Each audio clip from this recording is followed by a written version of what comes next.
ஆண்டவராகிய இயேசு கிறிஸ்துவின் நாம் மையப்படுவதாக இந்த காலவெளியிலே உங்கள் யாவரையும் பார்ப்பதில் மிகுந்த சந்தோஷம். பிரதர், நீங்கள் ஒரே பப்ளிக்கலில் இருக்கிறதா சொல்லிகிட்டே இருக்கிறீங்க, ஒரு மோட்டிவேஷனாக ஒரு ஜாலியாக கொண்டு போகிற மாதிரி தெரியலையா அப்படின்னு ஒரு வேலை நீங்கள் நினச்சிங்கன்னா, I'm not a motivational speaker. ஆண்டவர் வசனத்தில் என்ன சொல்கிறாரோ அதை அப்படியே சொல்கிறதான் ஒரு உண்மையான ஊழியக்காரனுடைய அழகு. அதனால் மற்றவங்கள நான் யாரையும் குறை சொல்கிறதுக்கு நான் கிடையாது. Each one have this style. But at the end of the day வசனத்தை அப்படியே சொல்கிறது தான் ஒரு உண்மையான ஊழியக்காரனுக்கு அழகு. நம்ம நிறைய பார்த்தோம், நேரகேட் குறித்து பார்த்தோம், பரலோகத்திற்கு ஆண்டவர் இப்படிலாம் வாசல் வச்சு எல்லாம் பார்த்தோம். இப்போது ஒரு கேள்வி என்னென்னா, who will enter heaven? Who will enter heaven?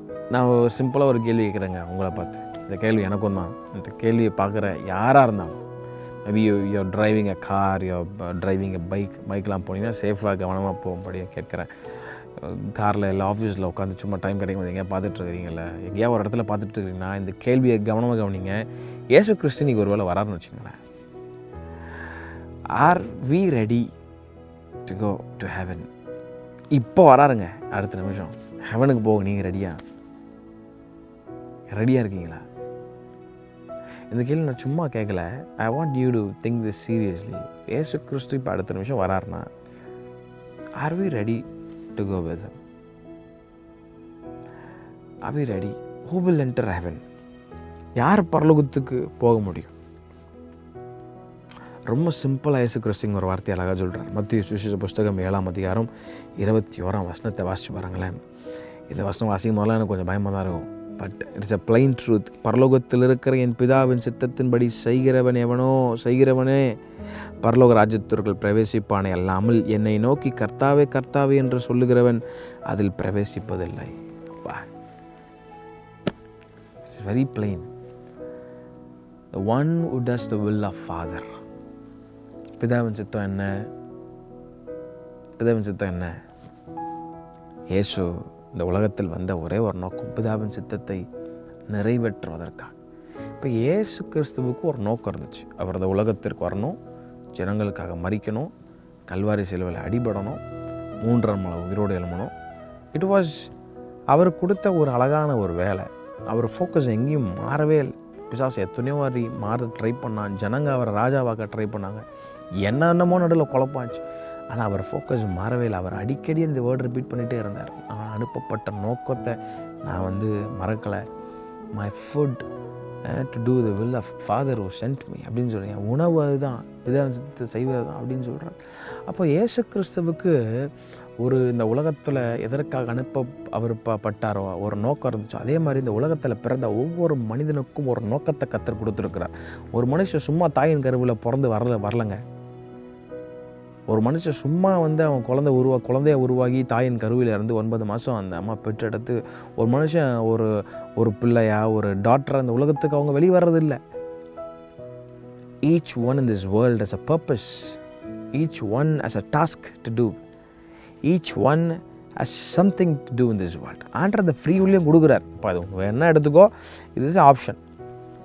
ஆனால் பரலோகத்துக்கு யார் போக முடியும்? ஆண்டவர் சொல்கிறார், பரலோகத்தில் இருக்கிற என் பிதாவின் சித்தத்தை. அப்போ இந்த உலகத்தில் பிறந்த எல்லாருக்கும் ஒரு நோக்கத்தை வச்சுருக்கு. எனக்கு ஒரு நோக்கத்தை வச்சுருக்கிறார். எனக்கு ஒரு வேலையை கத்தர் கொடுத்துருக்கு. உங்களுக்கு ஒரு நோக்கத்தை கொடுத்துருக்கிறார். எல்லாருக்கும் ஒரு நோக்கம் இருக்குது. இந்த உலகத்தில் பிறந்த எல்லாருக்கும் ஒரு நோக்கம் இருக்குது. அப்போது அந்த நோக்கத்தை புரிந்து கொள்வதற்கு தான் பரிசுத்த ஆவியானவரை கொடுத்துருக்கிறார்.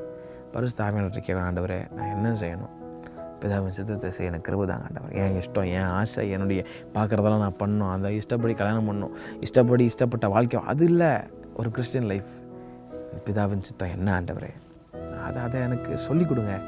அவர் சித்தத்தை நான் செய்யணும், எல்லாவற்றிலும் அவர் சித்தத்தை செய்யணும். அப்போ அவர் சித்தத்தின்படி செய்து அவர் சித்தத்தின்படி வாழ்கிற யாராக இருந்தாலும் அவர்களுக்கு தான் ஆண்டவர் சொல்கிறாரு, பரலோக ராஜ்யத்தில் பிரவேசிப்பானே அல்லாமல் சும்மா என்னை நோக்கி சண்டே மட்டும் சும்மா என்றைக்கா ஒரு நாள் இயேசுவே கர்த்தாவேன் கூப்பிடுற எல்லாராலையும் பரலோகத்துக்கு போயிட முடியாதுப்பா. Remember, heaven is a very narrow gate. அதை நான் மறுபடியும் சொல்கிறேன். நீ கிறிஸ்டியனாக இருக்கனாலேயோ, கிறிஸ்தவ பேர் வைத்திருக்கிறனாலேயோ, பாஸ்டர் வீட்டில் பிறந்துட்டுன்றனாலேயோ, ஒரு நல்ல சபைக்கு போகிறன்றனாலேயோ, நல்ல ஒரு பெரிய சர்ச்சில் நீ அங்கமாக இருக்கிறன்றனாலையோ, காணிக்கு அதிகமாக கொடுக்குறன்றனாலையோ, ஞானஸ்தானம் கூட எடுத்துட்டுன்றனாலே, அபிஷேக வார்த்தையில் பேசுகிறன்றனாலையோ நம்ம பரலோகம் போயிட முடியாதுங்க. We have to be very careful. Are we doing the will of God? Gethsemane தோட்டத்தில் ஆண்டவர் ஜெபம் பண்ணார். ஆண்டவரே, it is not my will, உங்கள் சித்தம் நடக்கட்டும் ஆண்டவர். ஜெபம் பண்ணுறோமா இன்னைக்கு? யங்ஸ்டர்ஸ் ஜெபம் பண்ணுறோமா? ஒரு பொண்ணை பார்க்குறீங்க, பார்த்தோன்னே பிடிச்சிருது, உடனே கல்யாணம் பண்ணிடுறோம். அது ஆண்டவர் சுத்தம் இல்லையா? இல்லை. ஒரு ஜாபுக்கு அப்ளை பண்ணுறோம், நல்ல சூப்பர் ஒர்க்கு, நல்ல ஒரு சூப்பர் சேலரி இன்க்ரிமெண்ட் கிடைக்குது, நல்ல ஒரு பெரிய ஆஃபீஸு, அது ஆண்டவர் சுத்தம் இல்லையா? எதையுமே கேட்குறது. ஒரு பெரிய ஊழிய அழைப்பு, ஊழியர்கள் நம்ம ரொம்ப கவனமாக இருக்கணும்.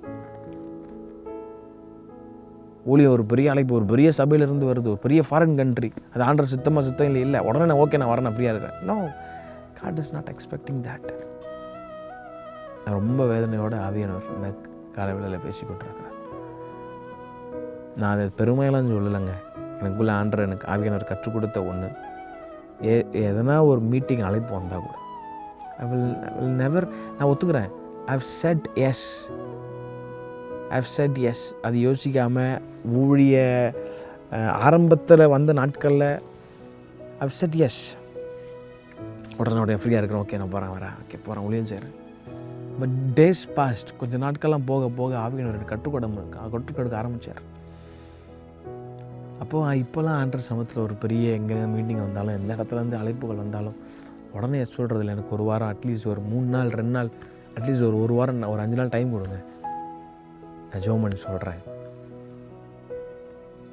அதில் அந்த தேவ சமுத்திரக்கு ஆண்டவர் நான் போகலாமா, சமாதானமாக இருந்துச்சு, ஆண்டவர் வழி நடத்தினார்னா போகுது உண்டு. நிறைய இடத்துக்கு போகணுன்னு இல்லைங்க. கடைசி நாளில் நான் போய் சொல்ல முடியும், ஆண்டவரே நான் நிறைய இடத்துக்கு போனேன். ஆண்டவர் ஒரே ஒரு கேள்வி ஒரு வேளை என்னை பார்த்து கேட்டார்னா, தம்பி நிறைய இடத்துக்கு போனேன், சூப்பர், என் வேலையை தான் போனேன், ஓகே சூப்பர், ஆனால் நான் சொல்லி அதெல்லாம் நீ போனியா இல்லை நீயே போனியான்னு கேட்டார்னு வச்சுங்களேன். Who will enter heaven? பிதாவின் சித்தத்தை செய்கிறவனே பரலோக ராஜ்யத்தில் பிரவேசிக்கப்படும். I want every one of us take a moment and think, பிதாவின் சித்தத்தை நம்ம செய்கிறோமா?